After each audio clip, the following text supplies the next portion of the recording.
Everybody, hey, we've got the first appearance of an actual cat on tonight's panel about cats. We're all feeling fine.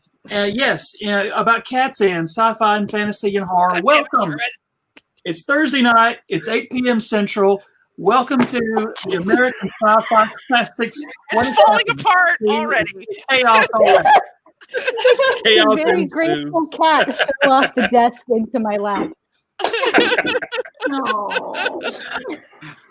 Wait until things loosen up and we get silly later on. Right now, Yeah. We're very, very respectable, this group. So, ladies and gentlemen, my name is Joe Crow. I'm one of your hosts for the American Sci-Fi Classics Track, and tonight we're talking about cats. And cats in sci-fi and fantasy and horror. And there are surprisingly a large amount of things of cats. And for everyone who has asked, fine, we'll do a dogs panel too. But not tonight. Dolphin panel? Can we have a dolphin panel? We can do dolphins as well. Thanks for all the fish.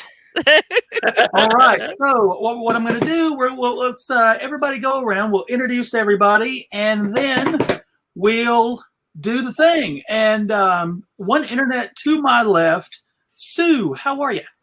Hi, I'm great. I'm supposed to introduce myself. That's what this is. Yeah. It's been a whole week since I've done it.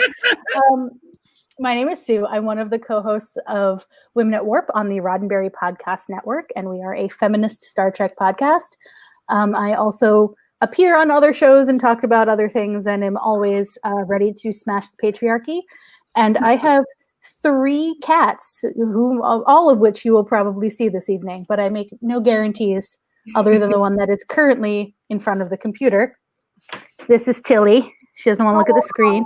No, she's shy. Here she is. Oh, Here's Tilly. And the Insta handle in my little screen cap here is their Instagram. So if you're interested in the cat, check them out.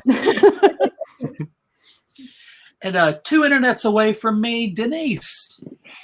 Hi, everybody. So I'm Denise. I'm Denise Lehmann, which is, it's French. If you see my last name right there, it's LHA.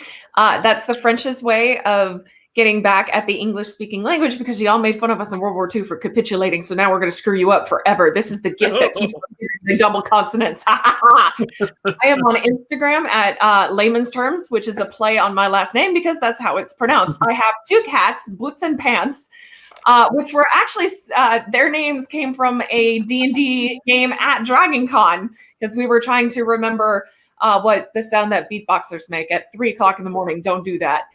I'm on Instagram. I'm a freelance artist, and I am the creative director behind Michael Faulkner's Creative Criticality. So all those fun little creative stuff you see on there, that's me.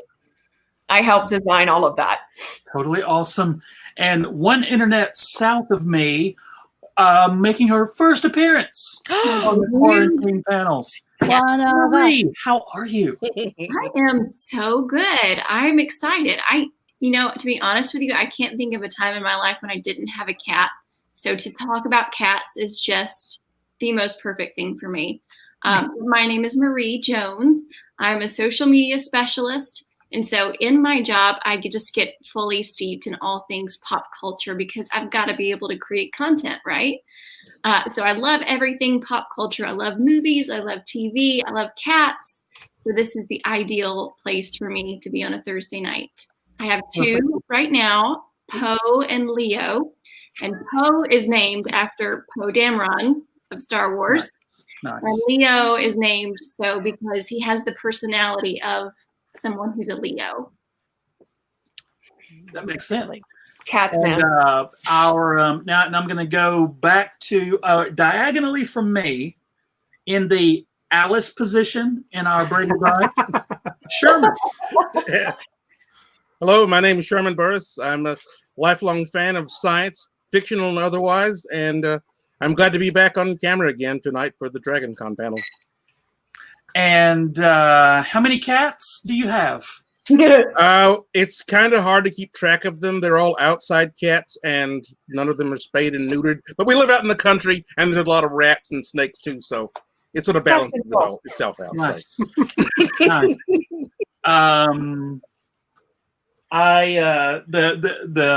Let's see. 1, 2. I think 2 or 3 internets away from me is Kevin. Yeah, hi. I'm Kevin. I'm a irregular or regular, whatever I am, with the American Sci-Fi Classics Track for DragonCon and here on the quarantine panels. Great to be back. I'm a podcaster. I do a show called The Flopcast, which is a ridiculous, goofy, nerdy, silly weekly show, part of the ESO network. I currently own a total of 0 cats. All right, Kevin, you have to leave. I had a good one, though. Kevin, we can save this. How many cats own you right now? That's- Nobody owns a cat. You don't own cats. No. You might No. be a caretaker or a I had guardian. this, Staff. when I was a kid, I had this fantastic cat. We had a few cats, but there was one that was the best because it was a Siamese cat, and it would speak one word in the English language perfectly. It would go upstairs all by itself and then be lonely, and it would yell out hello, the word hello, absolutely perfectly. It was eerie and scary. And I made my mom just collapse laughing hysterically one day because I was describing this cat to someone, and I said, let me explain to you what it was like. It was like living with Lionel Richie.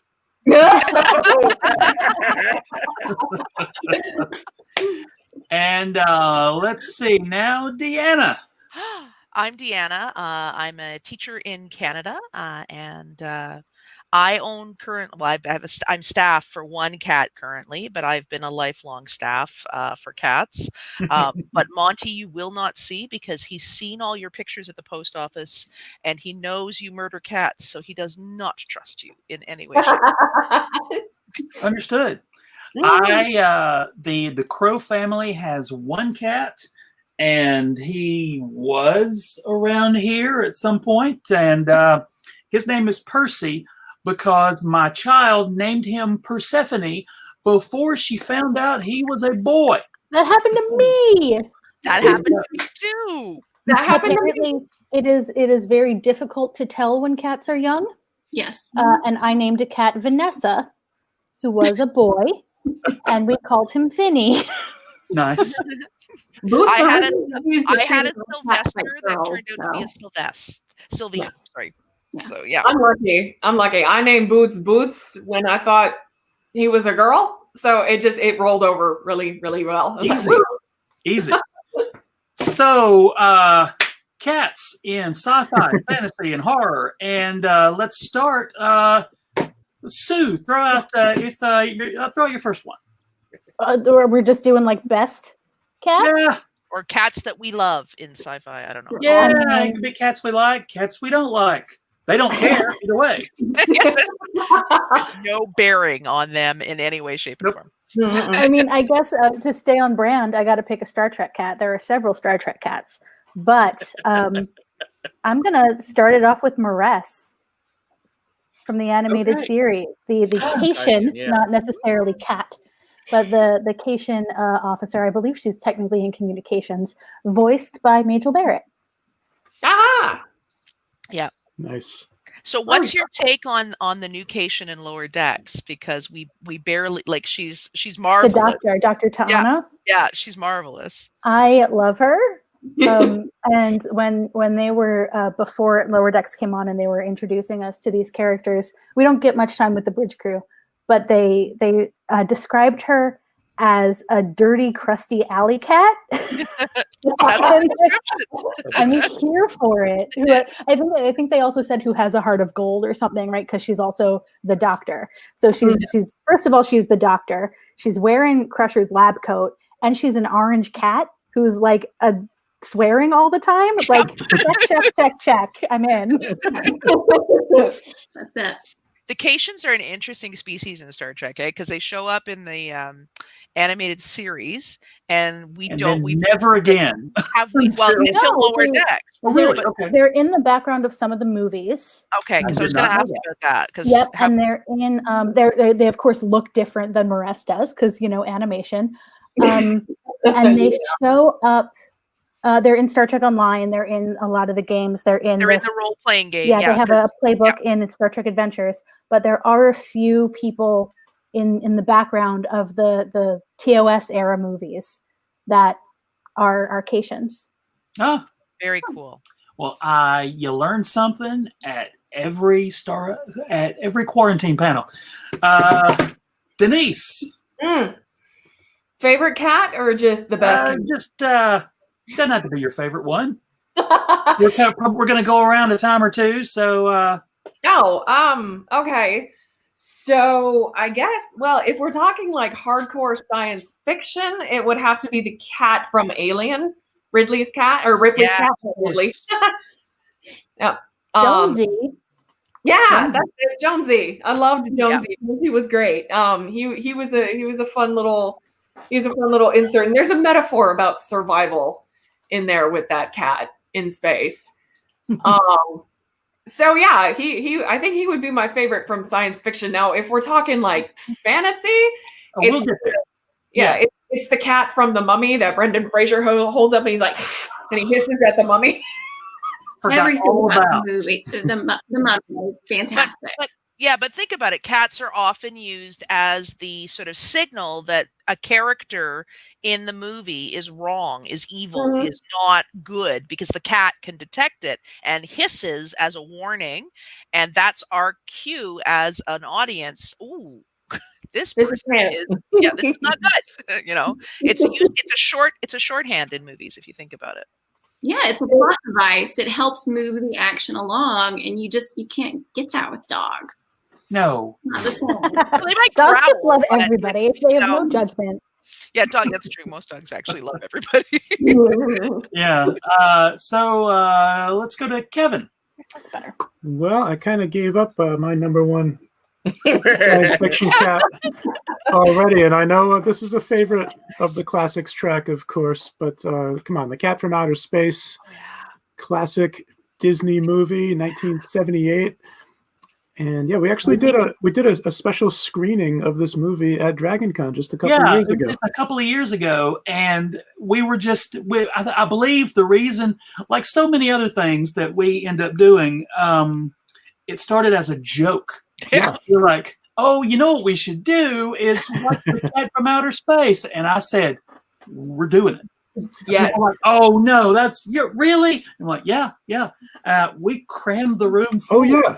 This was like Saturday night, I think. It was a big night at DragonCon, and the room was packed full of adults that just wanted. And when I was telling people that we were going to be doing this, and they were like, "Oh, so you're going to do like a Mystery Science Theater kind of riff on it?" I said, "No, we're just going to watch Cat from Outer Space. We're just going to watch the movie." Yeah, I mean, it had Ken Berry from Mayberry RFD, and didn't it have two people from MASH in it? It had both colonels from MASH. That's right. It had McLean Stevenson, who was original Henry Blake, and it had Harry Morgan, who was Colonel Potter. Both MASH colonels are both in this movie. It's an amazing cast. Indeed. Yeah, Ken Berry from Mayberry and from Mama's Family and a billion things, and Sandy Duncan is also one of legendary Sandy Duncan. The cast is crazy. Boss Hogg is in this movie. It is. I forgot about Boss. At the very end, Sorrel Book, Boss Hogg plays a judge. There's a trial, courtroom scene at the end. Boss Hogg is the judge. This is like 2-3 years, pre Hazard County, maybe just a year, I guess, before Hazard County. And the cat from Outer Space, Jake, has telekinetic powers and actually causes Boss Hogg to rise up in the air over the courtroom. I don't know yet, off the top of my head, if The Cat from Outer Space is on Disney Plus. But if it isn't, I'm going to burn that thing to the ground. I have the answer. I have an answer. We can check, right now. Don't have to check. I have the answer right now. The answer is yes, it is on Disney Plus. Okay. Yay! Woo! Disney just opened up the vault. They opened their vault on Disney Plus. So. All 5 seasons of The Muppet Show. Yeah. That's going to be. No way. Starting February 19th, I think. Ontario, where I live. Okay. Yeah, we've just entered our most recent lockdown, so God bless you, Disney Plus. God bless you.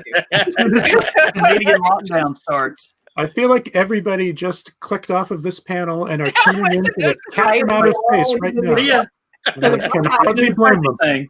Come back to us and then go watch The Cat from Outer Space. Can we do a shout out to the voice of the cat there, Ronnie Schnell, who, if you're me, is the voice of Jason from Battle of the Planets, but he did many, many other things. But that's, I remember as a child watching that movie and going, it's Jason from Battle of the Planets, and that was, then I fell in love with the movie, and that's how weird I am. But just a big shout out, because he's done a lot of things, a lot of voices. You'll recognize him. Everybody, after this panel is over, go watch The Cat from Outer Space. Sherman. That was just riffing off what Kevin said. That was Sherman T. Potter from MASH. Yes, that's right. Another Sherman. Another Sherman. You guys are taking over. My favorite science fiction cat would have to be Thun, the Lion Man from the Flash Gordon cartoon series. What? That's a good for you. Wow. And words cannot express how disappointed I was with the Flash Gordon movie to see Prince Thun as the Captain Katanga of the Bantu Wind instead of a Leonine mesomorph. I was like, oh, and then I saw that Lizard Man. Oh, this is not good. He's not going to be a lion man. Oh, Prince Thun's not going to be a lion man. Oh, okay. When I was, I don't know, maybe 8, 9, I got a set of Flash Gordon action figures from Sears, and Thun the Lion Man was one of them. And I think one of my nephews swallowed him at some point. I don't know. A funny story about the Thun Lyman action figure. I actually bought mine from a Singer sewing machine store. All of the stores in the mall were selling action figures because of Star Wars, and in the Singer store, randomly there's Flash Gordon action figures, and Thun was the first Flash Gordon action figure that I bought. Was it there randomly, or had it just been surgically removed from Joe's cousin? That was a few weeks before Joe's cousin had chance to. Okay, yeah. I probably need to check on him. And Marie, who's your first? Oh, see, I am a big Halloween person. I love all things Halloween. So I'm going to have to go with Thackeray Binks from Hocus Pocus. Thackeray! I love Thackeray Binks. Amen. Yes. And technically he's a person and a cat's bit cursed in a cat's body, but it totally counts. Yeah, no, it counts. Totally counts. You can't have witches without cats somewhere. Right. You can't. Oh my God, Thackeray! I haven't thought of Thackeray since Halloween when I watched. You have to watch Hocus Pocus. Who did the? Now, did the dude from NCIS just play the human that turned into him, or did he also do the cat's voice? I don't think. I think he did the cat's voice. I think he was the voice, and it was all the same. Okay, good. All right. Yeah. Now that's one of the ending for that cat, like that momentary thing where you think, okay, this movie is terrible, the cat is dead. There's that moment. Very traumatic. I mean, very traumatic. They were very traumatic. The bus and then the end, it's hard to watch. It was hard for 10-year-old me to watch. It's hard for 36-year-old me to watch. Yep. Exactly. Yep. All these years later, it's the same. Can't watch that part. Nope. Fast forward. Fast forward through that. But luckily, everything turns out okay with the cat situation. Let's see. So my first choice, and we got to do just a whole panel on Hocus Pocus. We got to do. Totally. There's so much going on in with this last Halloween. My kiddo read the Hocus Pocus novel and the sequel that came out maybe a couple of years ago, and she was obsessed with it. And well, I am too. But yeah, Hocus Pocus. I'm putting that on the list. Hocus Pocus is the Halloween movie. Nightmare Before Christmas is the Christmas movie. This is forever and will always be this way. Anybody who wants to do differently is lying. So I am surprised that nobody picked my first cat on the list yet, and my first cat is Battle Cat from He-Man. Oh yeah. Did you skip Deanna? Yeah. Well, he's skipping over me. I'm used to him ignoring me. It's a reflex method that he's developed, like reflex thing. He's developed. He and Joe, Gary have developed over the years. Yeah, I'm just ignoring Deanna completely. So Deanna, just sit there quietly while I talk about Battle Cat. Okay, and Battle Cat is acceptable. I love Battle Cat. You know? Okay, good. But I mean, he's a giant cat and he's green. Why? How could you not? That's good stuff. Okay, now Deanna, if you want to say things. Ask you, is it Battle Cat and Cringer or just Battle Cat? Like, is Cringer not acceptable to you? I like them both because really it's just Cringer. Battle Cat is just Cringer with a confidence boost. He's like, I feel terrible. I'm paralyzed by fear. And then Adam says words, and all of a sudden I'm strong and powerful for a few minutes. And all is well. So I think, yeah.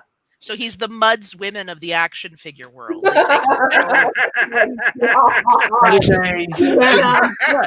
appreciate that. These are the kind of deep references you only get right here. Yep. So Deanna, yours. I am going to go with a cat that was wrongly named in the film in which she appeared, and that would be Goose.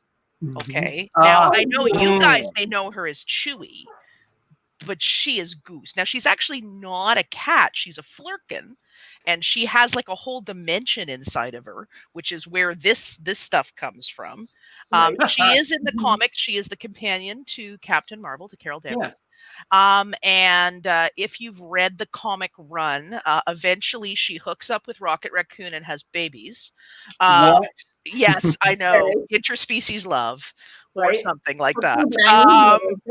But yeah. So, but in the movie, and I love the fact that she's called Goose in the comics because that's a reference. It's a shout out to the fact that Captain Marvel is a fighter pilot and Goose from Top Gun. And I guess they felt that was too deep a reference for most people because they changed the movie to Chewy. No. And I know. We're like, what? But and it's also like the movie set in the 80s, like Top Gun, like it's all there, right? Like they could easily have done it. Are we talking about different movies? Because I could have sworn it was Goose in the movie. No, it's Chewy. Because I was really mad. But like the maybe I know, you know what, I've flipped it. It's Chewy in the comics and Goose in the that's why I flipped it. Okay, because like the Funko that you're holding up, thank you. Take away my nerd credit. It's called COVID brain. It's what happens when you have to teach online to children, to and get them to turn their screens on. It's very exciting. So yes, no, in the comics you are correct. She is Goose, and then in the movie they made it Chewy, and I think it's because it was too deep a reference, right? I know. Did you do it again? Myself in the foot. You did it again. Yeah. I love the person in the comments. Thank you, Nerdburger Facts Schmacks. I love you. You can stay. But anywho, Flurkin, amazing, and just like in the comics, she's such a cool kind of sarcastic secondary commentary that's going on that where, Captain Marvel can't take herself too seriously because the cat is just going to give her a look and meow at her in the way in which cats are awesome to do. And so, yeah, I love her. And as you can see, I have 2 out of the 3 available pops. And I will get the 3rd one eventually, I'm certain. But yeah, she's just awesome. Oh God, that's so funny. For Halloween this year, I'm having alcohol. For Halloween this year, my kiddo went to a Halloween party not as Captain Marvel but as Carol Danvers, the flight jacket and the cat. It was amazing. She got the orange. She chased people around with the cat. Sure. Yeah. Was Carol Danvers? Was she Air Force or Navy? Air Force. Oh, okay. I haven't seen the movie. You gotta see it. It's It's good. Spoilers. But you know I mean, what? look. You can pick up the comics, like, and I'm gonna just do a big shout out to your local library. Libraries are actually getting really good about having graphic, like, collections of comics, so you can get the bound volume of a year Right. worth of comics, and that's how I've done a lot of my comic book reading and deciding if it's worth picking up my own set of it, right? Like, is this worthwhile? So if you go visit your local library or go online to that local library site and order a copy of it, because it's fun. Just getting to see the Flurkin run around is just awesome. Yeah, see, so what was it? It's funny that they named the cat Goose because it's a Navy movie, but I guess fighter pilots are going to be fighter pilots no matter what. Well, I mean, but the person who wrote it, right? Like, Yeah, Top Gun fan. Yeah, it's not going to be.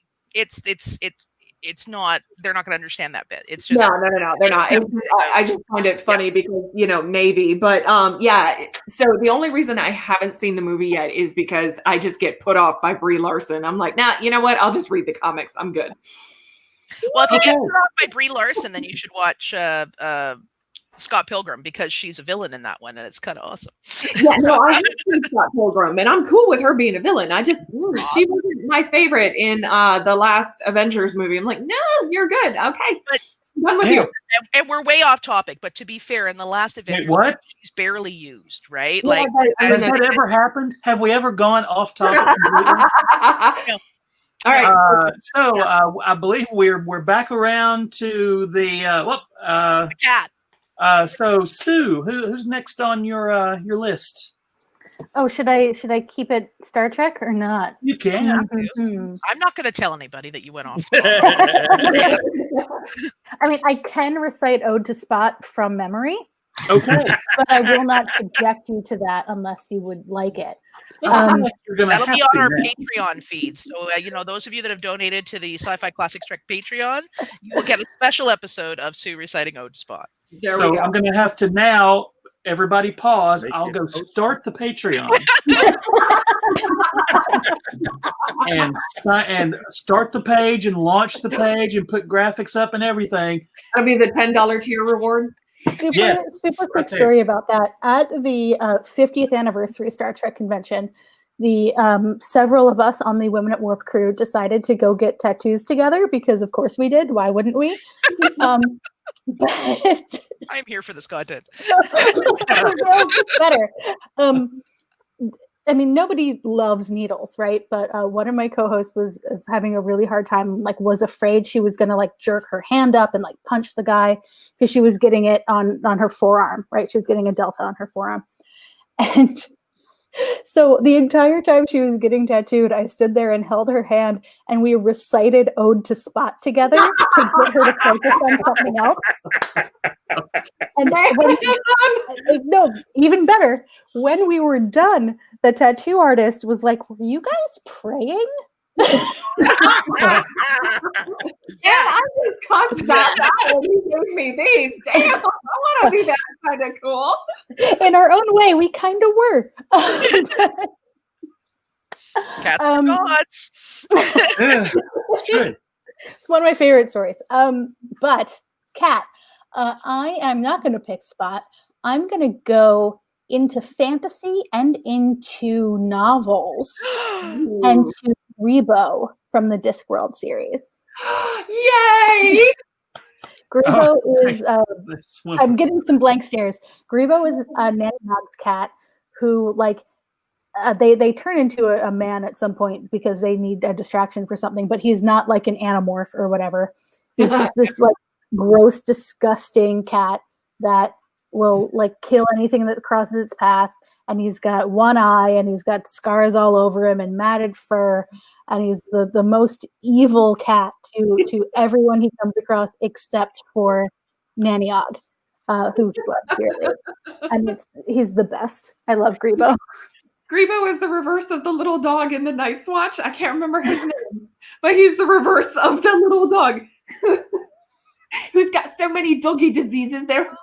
He's even alive. That's awesome. So now we got a little bit of a dog thing for you guys. we'll expand on that dog content for another thing. So now Elder Gary can be satisfied with that at least. Hopefully. Yes.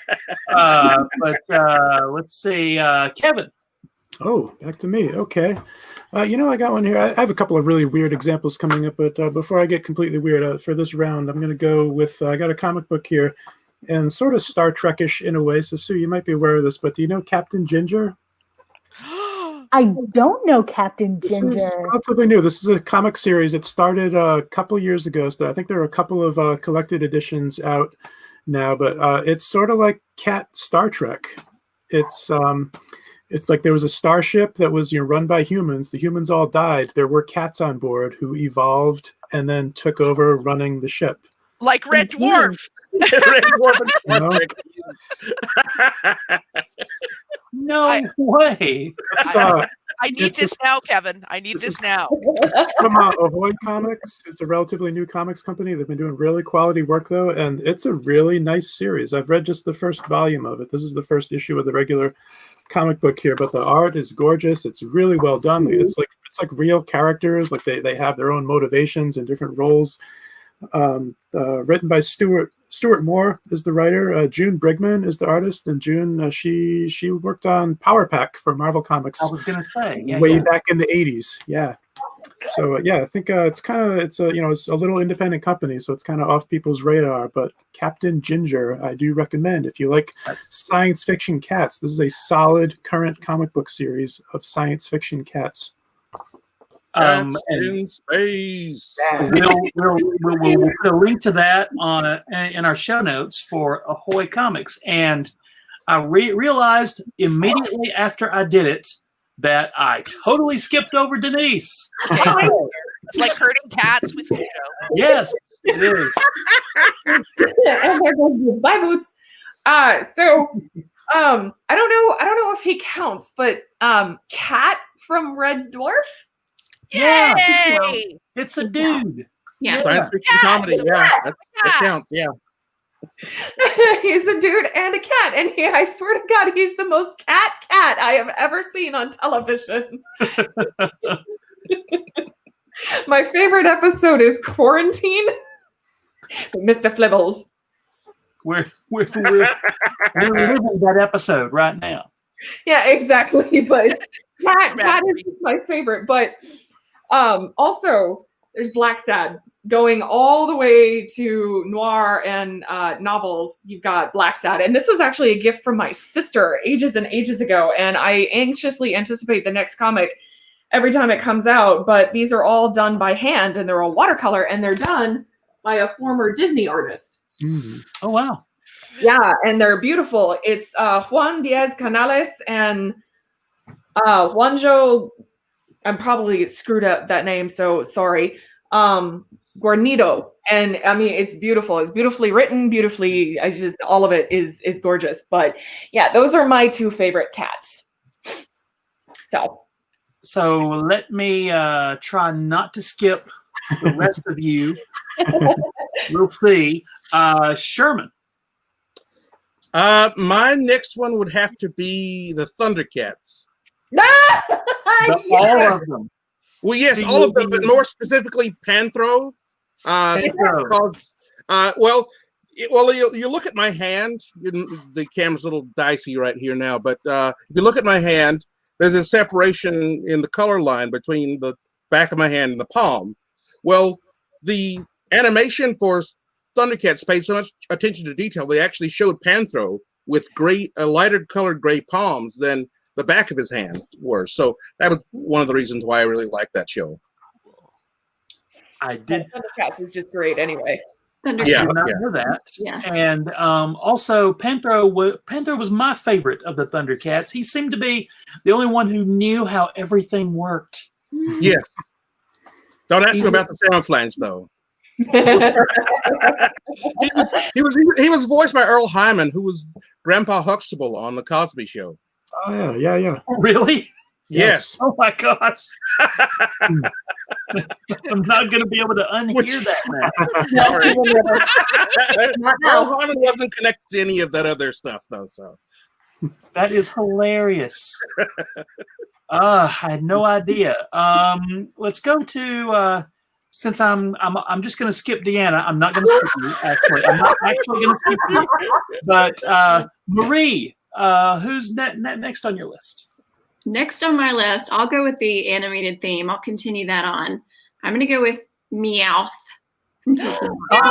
Pokemon, good. Love him. His personality is very much like one of my cats now, in that he's just, sassy, diabolical.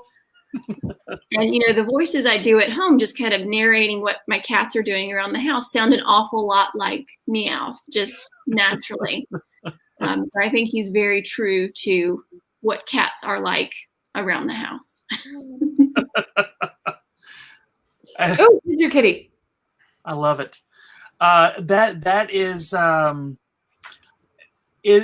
Meowth one of the only animals on Pokemon that is remotely similar to an actual human animal? Wait, that's an oxymoron.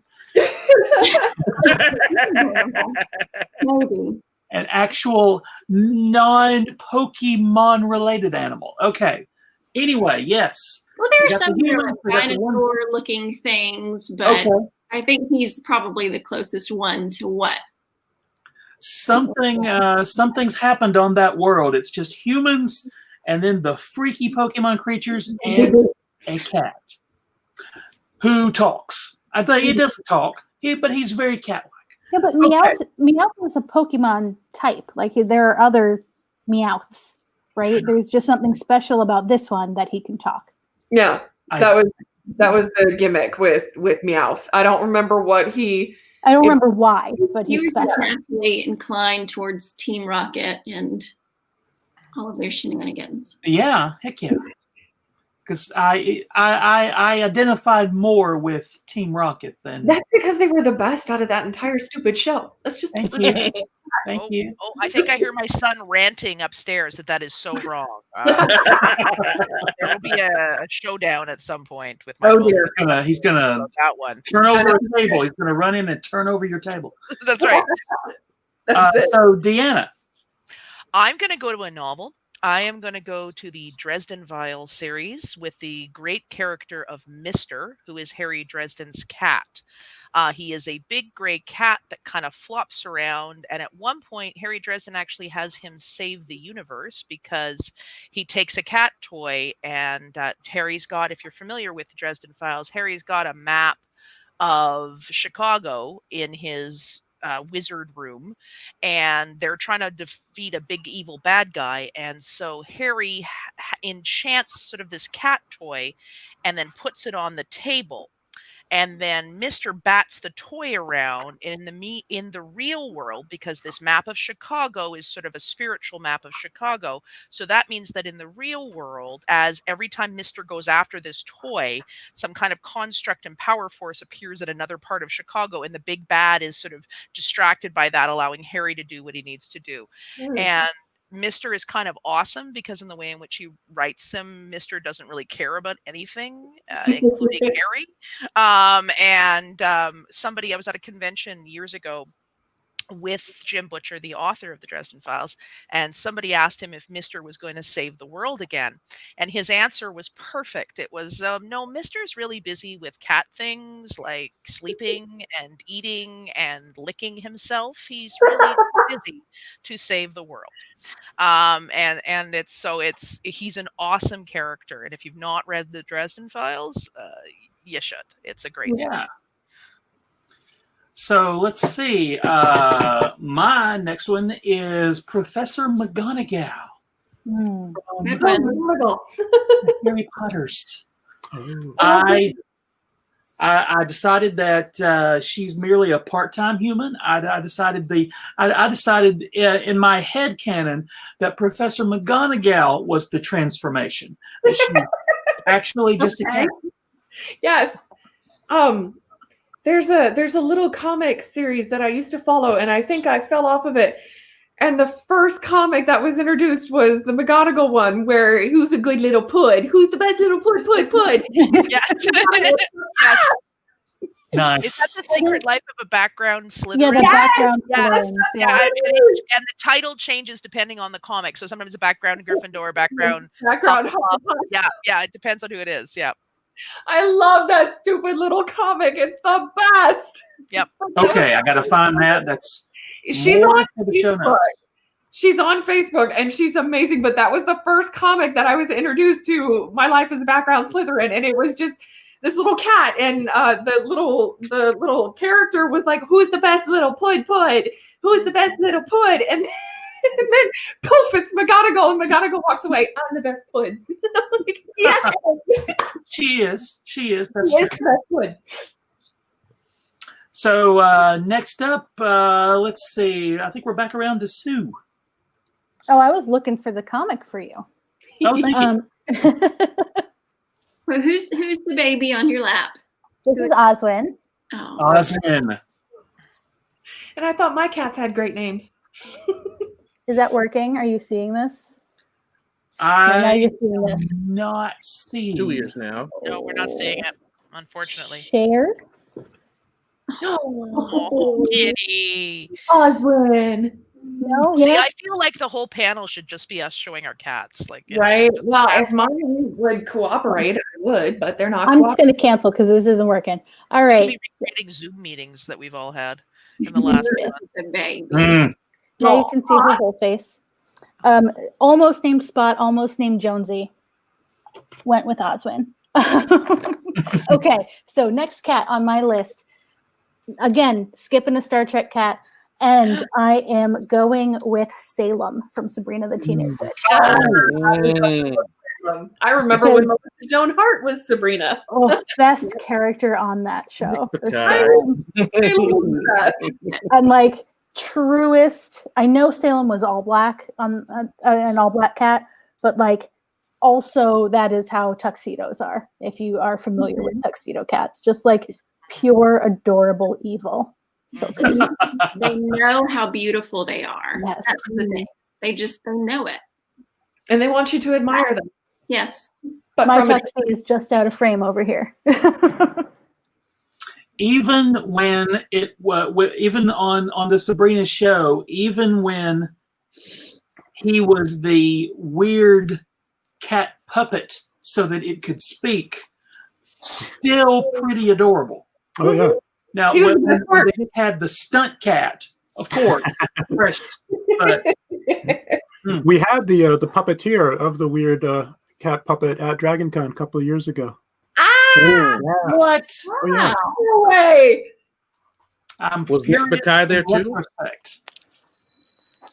Oh, hang on. Sue is, let's see, right there. Look at that. Yes. Okay. There it is. Ah, I'm the best pud. that is amazing. I know, right? It's the best. All of her comics are quite good, and as Super Dave has put in the chat, you can support them on Patreon. They And have, you should support them on Patreon because these little comics are the bright spot of your day. All right. I'm going to find this person, and we are going to get her on the quarantine panels. Yes. I made sure to find one that had the tag at the bottom. Yeah. Because you know people are stealing and reposting this everywhere. Oh Yeah. yeah. Don't steal art. Don't do it. Do not Yeah. pay your artists. And they always undervalue themselves, so tip them to the price that you think that it's worth, because yeah, we undervalue ourselves horribly badly. I had somebody do some custom work very recently, and she wanted to charge me $7.50 because it was just digital files. And I was like, no, you're taking more money than that. Shut up and take my money. Yeah. So, I have a friend of mine, Case Alexander, who is an author, and I met at Seattle Comic-Con, Emerald City Comic-Con, and I showed them a picture that I just did, and they're like, well, how much would you charge for that? And I was like, well, maybe $175 because it was 6 hours from start to finish. And they're like, what? I was like, wait, I don't know. What should I charge? Because we always undervalue our work. It's horrible, but where it's the culture. So, you know, yay. Pay your artists and pay them more than they ask you for. Thank you. Exactly. Back to the panel. Nice. The more you know. Let's see. Let's go to. I don't even remember who was last. So, Sue. I just Okay. took everything off the rails. For only the third time this panel, so I think Right. we're Only doing the well. third time. it's my fault. I'm not sorry. No, it shouldn't be. It shouldn't be. Look, if you wanted to watch a panel that was perfectly in sync and professional, you could go to. Oh wait, there aren't any other panels like ours. Watch Oh the my Mary gosh. Sue panel from last week that was run by Sue. Ooh. That's right.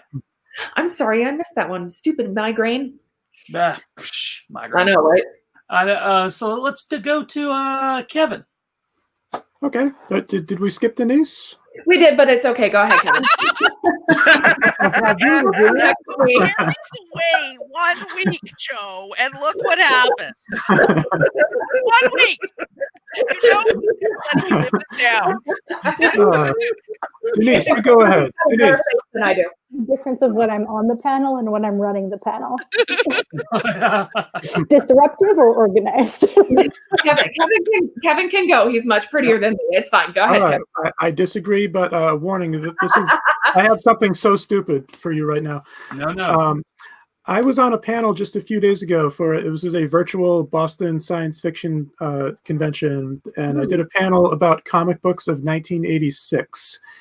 And 86, there was some dreadful, weird black and white independent comics kind of flooded the market, and that was like all the Teenage Mutant Ninja Turtle Turtles, knockoff, yep. knockoff Oh. books. The adolescent You know? pachyderms. Yeah, Yep. the preteen Dirty Jean Kung Fu Kangaroos and whatnot. But I brought up as an example a comic that was not a Ninja Turtle parody, but a different parody. And I am thrilled that I'm able to hold up this comic book on 2 different panels twice in the same week, because I'm guessing this has never been discussed on any panel ever. Now it happens every few days for me. But I brought up, the green screen's going to throw me off, but this is Watch Cats. What? That Isn't that a TV show? This is a cheap knockoff Watchmen parody comic starring cats. is it just as gritty? Oh my It's- god. It's I mean they carved out an afternoon to put this together, so it's a little rough. It's a little rough. This is just 1986. They were just publishing everything. That was the black and white boom and the black and white bust. But That's amazing. I could not resist this thing. It's a Watch Cats. It's a Watchmen cat parody book. It's just ridiculous. But I was delighted that I could inflict this upon the world twice in a week. And be on topic both times, That is amazing. Yeah. Mhm. So, if you poke around at conventions, haunt the 25-cent boxes, I'm sure your local comic store would be happy to unload any extra copies of Watch Cats that We've they got have. 3 boxes of Watch Cats. Trying to unload these Watch Cats for 35 years. Either that or Kevin, you're going to spark like a renaissance as there's like a run on Watch Cats. Oh, yeah. and The something's value on of this is It's like, skyrocketing right now. This Clearly, kind of we need a publicity. reboot. Yeah. You go up to 29 cents. Yeah. I gotta ship this off to CGC right now. Get it slabbed. We have a history of increasing sales. Just look at what happened to the motion picture novelization. Don't forget the photo play. Oh god. Right. So, Also, during that 86 panel, Howard the Duck came up, the Howard the Duck movie. And because of all the novelization stuff we've been doing on the Classics Track, I was able to just reach off to the side and say, oh, by the way, here's the Howard the Duck novelization. boom. And they were like, what's going on at your house that everything, you have Watch Cats, you have Howard the Duck novelization. I'm like, yeah, that's the Science Fiction Classics Track. We have weird things. Marie, a couple of months ago, this was another crazy suggestion. Somebody said, what we ought to do is a panel about the novelizations of movies. And then someone else said, what we ought to do is just read them aloud. And that turned into like 3 panels. So and they lasted for hours. And some people would accidentally read the whole book. Like, that would be a problem. and it was amazing. And Sue read from the Star Trek the Motion Picture novelization, and the first 4 chapters are just ooh at the spaceship. That's a very deep cut. Not exactly. But anyway, highly recommended to everyone. And Sherman. My next cat would be Ravage from the Transformers. He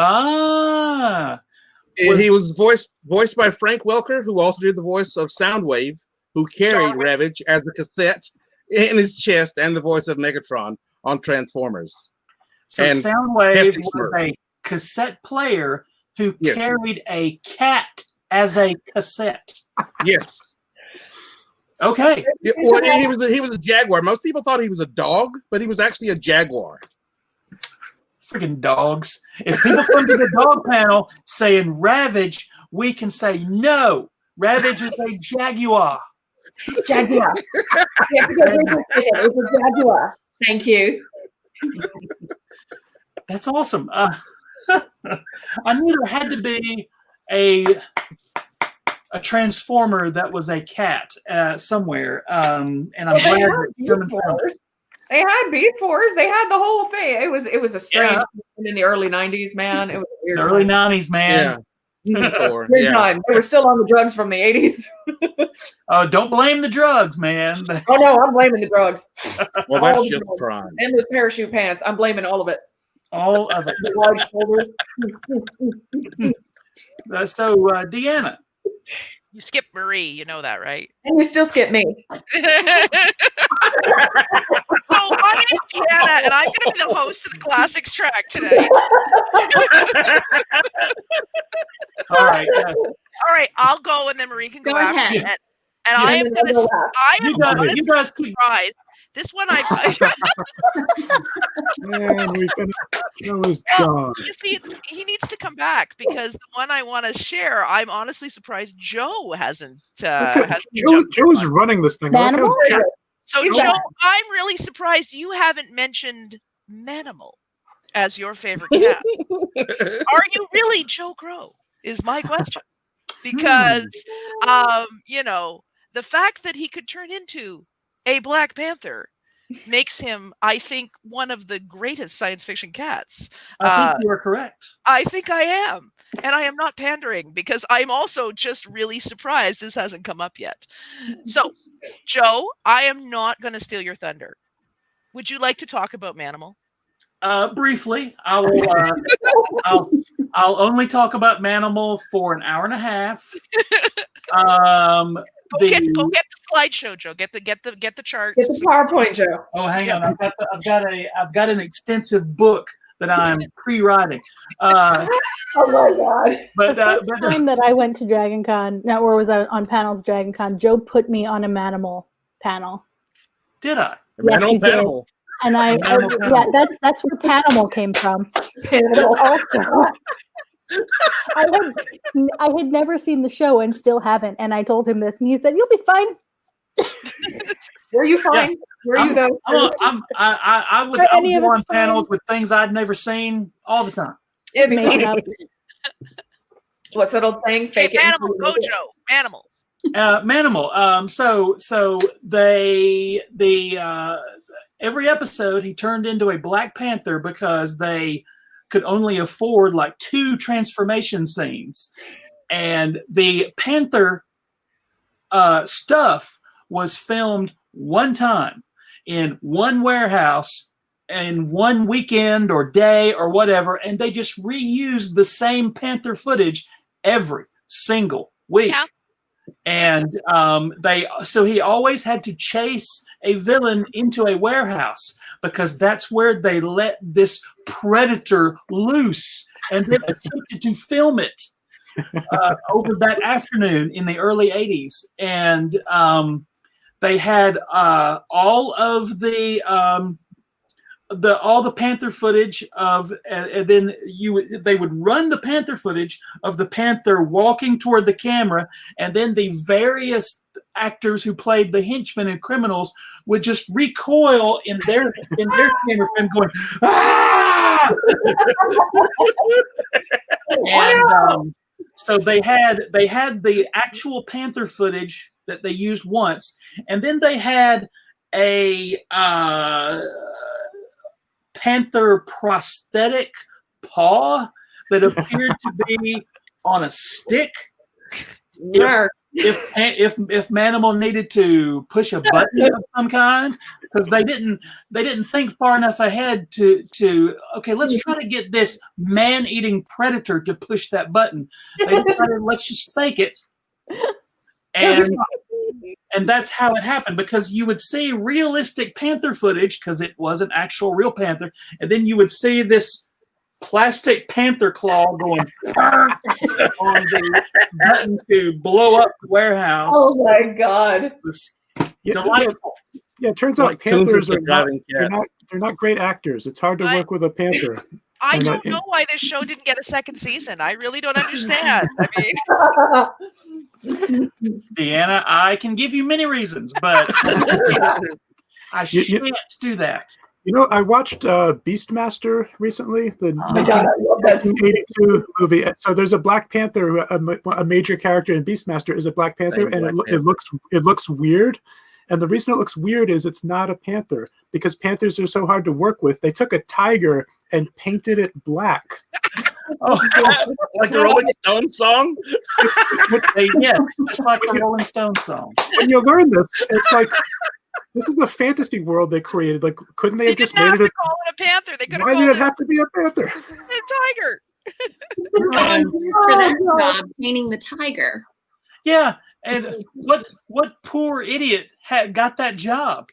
Honey, what did you do today? I almost died, honey. Why did you do that? Well, honey, I had to paint a tiger. I was picturing the tiger at the salon getting the roots done. You know, they're coming in. The tiger had to get to the set like 3 hours early every day and get into makeup. Oh my God, Sharon, my roots are showing. Well, technically speaking, panther is a catch-all term for all of the large felids anyway. So Hollywood doesn't want to be bothered with your facts, Sherman. Over with your facts. Oh my God. So let's Marie or Denise, pick one. Yeah. Okay. Alphabetically, I'll pick Denise first. Yeah, I don't want to follow animal. Nobody does. Marie. I don't think, you know what? I don't think I can That's follow. why there was like a half hour of black on NBC after every Manimal episode. It was just black for half an hour because nobody wanted to follow it. Right? I can't get the thought of a tiger sitting in a salon chair. Someone draw that. So back in the 90s, there was a movie called Cats Don't Dance. Yep. And it was the best little animated movie ever. I don't care who you are. It's the best. And it's all about this cat. And forgive me, I haven't seen the movie in so long. I can't remember names, but it's about this cat who comes to Hollywood. And, you know, he wants to make it big in Hollywood. And the one name I do remember is Darla Dimple. She's a Shirley Temple knockoff, but she's the villain of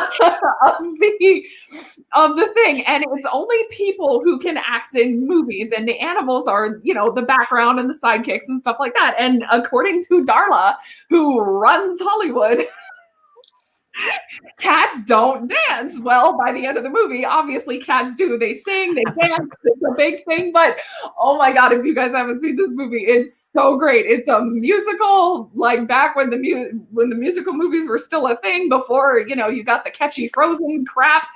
But no, it's sorry, that song "Let It Go." I mean, don't get me wrong, I love to belt it out in my car, but it's not exactly inspired. Okay, I don't get me wrong. Idina Menzel is like amazing, and I love trying to match her range, which I cannot.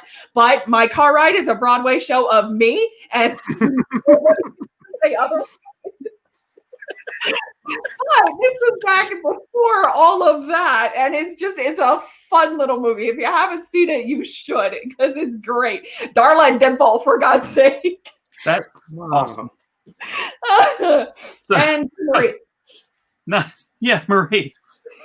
Oh, I've seen that movie. It's been so long, but you just brought back like all of these memories flooding back. That was amazing. Great movie. I think mine, I'm going to end with one. It's a little more subtle, but one of my favorite sci-fi cats is Orion from Men in Black. Yay! I love that little plot twist of the movie. I loved everything about it. It's just like when they figured out, oh, it's like a whole universe inside this little cat bell. Just my little mind was like, that was like M. Night Shyamalan level twist for me when I first watched it. That stupid movie. Orion's Bell. Orion Bell. That did it for me. Yep. That movie gave me a horrible fear of cockroaches. I can't do cockroaches. No. I didn't need the movie. No. Yeah, I lived in a cheap apartment for many years, and yeah. I was little and getting swallowed by a giant cat. No, man. Nope, lifelong can't do cockroaches. So let's go around. Have we forgotten anyone? Any major cats? Does anybody come up? Yes. Tons of them. There's Luna from Sailor Moon. There's that. There's Catra from There's series. Isis, we mentioned Spot. There's Neelix the cat on Star Trek Voyager. There's Grudge the cat, who is a queen on Discovery. There's the Star Trek Cats books. That's great. Have people not seen these? These are amazing. I have a calendar. I have a Star Trek cat Yeah, calendar. they make calendars too. I think they do them every year. But this artist Jenny Parks illustrates scenes from Star Trek as with after this cats. Dear Lord. And there's TOS and TNG. My favorite thing about the TNG one is Wesley the kitten. Let me see if I can find it. That's great. Cats at best gives rocks. While Stu's looking that up, a cat of comics, Hobbs. Oh yeah. Like, Oh if you my think God, about- Wesley! Oh, adorable! I love Highly it. recommend. Okay, stop. Sorry, Deanna. That's okay. Wesley is a kitten. I just wanted to fill airtime. But Hobbs is a classic, and if you think about how much Calvin and Hobbes influenced pretty much everybody, yeah. So Hobbes. Now, I will say this. I'm going to go on record. Anybody who does those awful, non-approved Calvin and Hobbes things that make everyone sad about Hobbes. There was one awful thing that went around. Like Hobbes is sitting over elderly Calvin's bedside as he in his final moments before death. Why are we doing this to Calvin and Hobbes? Calvin and Hobbes is perfect as is. Yep. Rip our hearts You mean out. Purrrfect? Oh, How did we get all this way without anyone doing that? Sherman, congratulations. From The Simpsons, Snowball. Snowball. 1, 2, Yeah. 3. What are they up to now? 5 or is it 8? I can't remember. But anyways, Snowball, the Simpsons family cat that keeps dying. Even though Bart has not left like elementary school yet, so and it's been on for 30 seasons. But Yeah. That implies that they go through like one cat every couple of weeks. Yeah. Well, that makes sense. It really totally does make sense. Knowing that family. Well, guys, thank you very, very much. This has been illuminating and awesome because those are the only kind of panels we do. Let's see. Let's go around and everybody just reveal to the planet your social medias and where people can find you. And there you go. We'll start with Sue. You can find me personally on Twitter at Spaltor. That's Spaltor. You can hear me talk about Star Trek some more at Women at Warp on Twitter or Instagram, or at womenatwarp.com. And if you want to see pictures of my cats, Instagram, Noodle Bean Potato, because those are my cats. So, Sherman. In most of social media, I am Nerdburger358. If you look for the, but under my name, Sherman Burris, look for the Cranky Hamster. And if you see that Cranky Hamster on Instagram or Pinterest or Facebook, that's me too. So, or Twitter as well. So there you go. And to continue with the theme of the panel, of course, I'm skipping Marie and Denise completely. Fine, Joe. Fine. Deanna. Well, I do have a Twitter, but it's my teacher Twitter, and I don't think you want to really follow me to learn about how to teach math or assistive technology with. I don't know. Maybe. But if you come to the the Revolution SF Facebook page, I do most of the meme posting there. So harvesting memes and creating memes for the Rev SF Facebook page, and come vote in our This Week's Sci-Fighter, which is pitting Scrappy Doo against Cousin Oliver, who is that is character. Most best at ruining a franchise. There's your dog, Darren. Yeah, I'm going to derail. When we do that dog panel, I'm just going to derail it. It's going to be all Scrappy Doo. I don't care what anybody. Oh my God. I'm going to do it. Oh. Snarf. And Kevin. Yeah, well, if you've made it this far, you enjoy nerdy, silly things. And so I would say come check out my silly show every week. It's called The Flopcast. And actually, in honor of this panel, I'd like to introduce you all to my new co-host right now. Ooh. My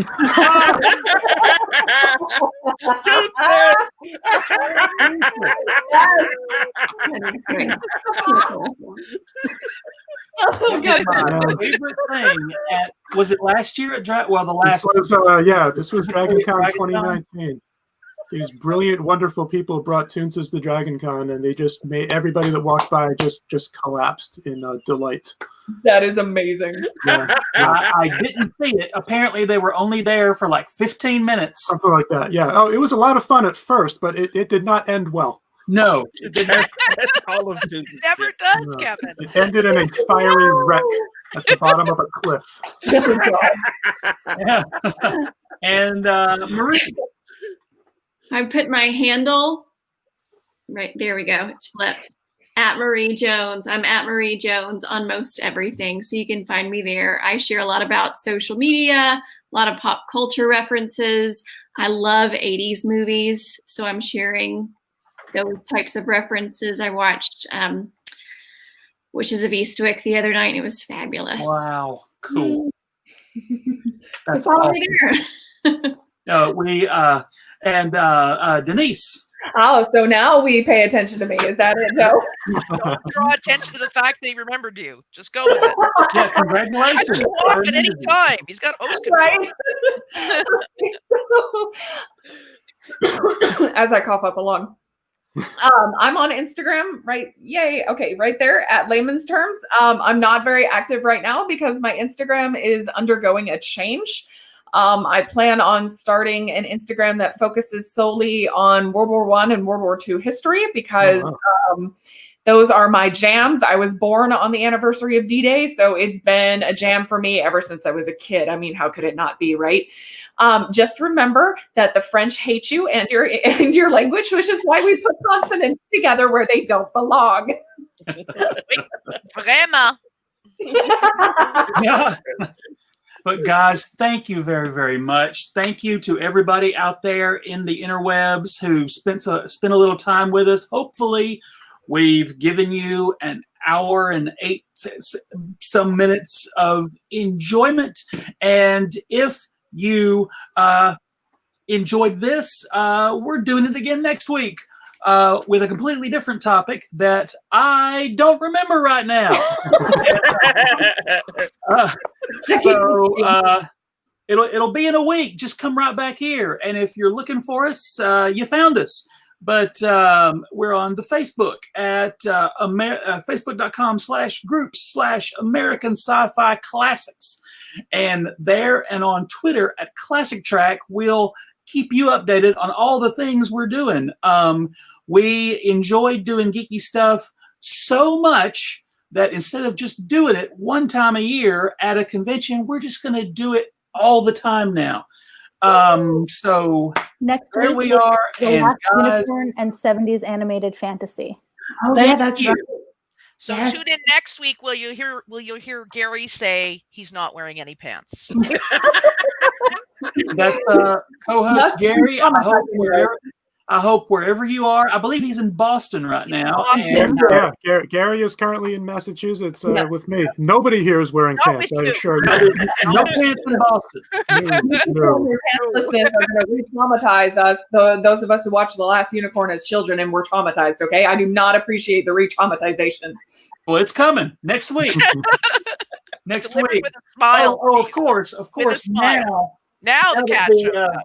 Yeah, now the cat shows up. Now that the panel is over, Yay! there is Percy and. Okay, what are you doing? You have a little eye patch, a little dark. Yeah, look at that. Pud. Percy's like, Oh. Percy's like, kill what's you. going on, man? Death. Now you decide to show up. Okay, well, guys, That's because you grabbed him. I told you he was deaf. I am fierce. I'll kill you. Wow. For the end of the show, we're just going to watch Joe be eaten by a cat. yeah. Guys, thank you very, very much. May I offer an end credit scene? Yes. Yes. I'm going to prove that I'm not reading by taking off my glasses and covering my eyes. Felis catus is your taxonomic nomenclature, an endothermic quadruped carnivorous by nature. Your visual, olfactory, and auditory senses contribute to your hunting skills and natural defenses. I find myself intrigued by your subvocal oscillations, a singular development of cat communications that obviates a basic hedonistic predilection for a rhythmic stroking of your fur to demonstrate affection. A tail is quite essential for your acrobatic talents. You would not be so agile if you lacked its counterbalance. And when not being utilized to aid in locomotion, it often serves to demonstrate the state of your emotion. Oh, spot the complex levels of behavior you display, connote a fairly well-developed cognitive array. And though you are not sentient, Spot, and do not comprehend, I nonetheless consider you a true and valued friend. Yeah. Sue, I'm going to need you to swing by the tattoo parlor with me tomorrow. Guys, thank you very, very much. Sorry. Can I be you when I grow up? Like, is that allowed? Like, I aspire to your level of nerd, Sue. You guys are in the right place. Thank you guys very, very much for coming. We will see you next week. Bye, Puds.